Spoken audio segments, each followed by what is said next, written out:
The Air Force Museum's missile gallery displays 7 missiles that made up our nuclear deterrent since the 1950s, plus 1 missile that placed many spy satellites into orbit. It can be viewed from ground level or from an elevated observation platform that rings the gallery. In the 1950s, the US and the Soviet Union began deploying nuclear-armed missiles. The US deployment began with intermediate-range missiles, IRBMs. Thor was a single-stage liquid-fueled rocket with a 1,750-mile range that was operational in England from June 1959 to August 1963. 30 Jupiter missiles with a 1,500-mile range were deployed in Italy by 1961, while 15 became operational in Turkey in 1962. In 1962, the Soviet Union began constructing nuclear missile launch facilities in Cuba, marking the beginning of the Cuban Missile Crisis. This move was seen by the Soviets, at least in part, as a balance against US missiles deployed in Europe. The crisis resolution saw the Soviets remove their missiles from Cuba while the US and Soviets entered into a secret deal that resulted in the dismantling of all Jupiter missiles in Turkey and Italy by July 1963. The Atlas intercontinental ballistic missile, not on display at the Air Force Museum, was operational between December 1962 and May 1964. It was phased out in favor of the Minuteman and Titan ICBMs.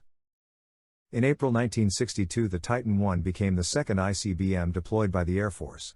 They were based in hardened silos to increase survivability from a nuclear attack.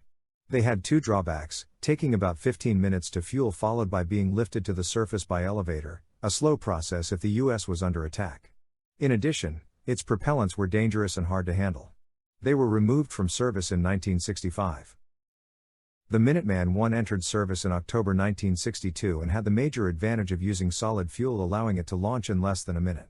800 Minuteman I's were deployed in 5 bases by June 1965, and were replaced between 1966 and 1973.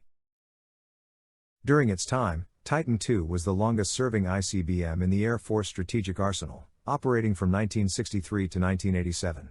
Each missile carried its own guidance equipment, allowing widely dispersed basing possible, and their sites were typically several miles apart, enhancing survivability during a potential nuclear strike. The Minuteman III ICBM, serving since 1970, was the world's first missile to carry more than 1 warhead and is the United States' only current operational land-based strategic nuclear missile. A 2005 international treaty limits each missile to only 1 warhead. The warhead, also called a re-entry vehicle, has penetration aids that disguise it on enemy radar, making it more difficult to neutralize. The Peacekeeper served as the U.S. Air Force's most powerful, accurate and technologically advanced ICBM deterrent from 1986 to 2005. A total of 50 Peacekeepers were in service by 1988. Its features include multiple independently targeted re-entry vehicles technology, where one Peacekeeper could accurately deliver a number of nuclear warheads on different targets at the same time.